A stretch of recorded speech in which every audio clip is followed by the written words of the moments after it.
პარტიზანებს ღრმაძილით ეძინათ. ინათა თუ არა სწორედ მაშინ იქუხა პირველად ტყვიამ და ზრიალით ჩალეწა მინა. ყველანი ჭუჭრუტანებს მიაწყდნენ. უამრავი ავტომატ მომარჯვებული ფაშისტი ყოველი მხრიდან გარშემორტყმოდა სახლს. ისევ და ისევ იწივლეს ტყვიებმა და დაცხრილეს კედლები. დაიწყო უთანასწორო ბრძოლა. ზედიზედ წაიქცა რამდენიმე პარტიზანი. გაცხარებულ ბრძოლაში ვაზნები სწრაფად გამოელია ფორეს. გულმოსულმა ავტომატი გვერდზე ისროლა და ხელყუმბარა მოიმარჯვა. უეცრად თვალთ დაუბნელდა. ყველაფერი წყდიათში ჩაიძირა. როცა გონს მოვიდა, მკერდთან სისველე იგრძნო. სისხლი ხალათს უღებავდა.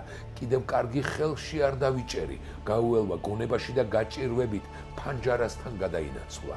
ირგვლივ ჯოჯოხეთური ხმაური იდგა. მეთაურო, გამოდი და ყველა სიცოცხლეს გაჩუქებთ. გაისმა გერმანულად.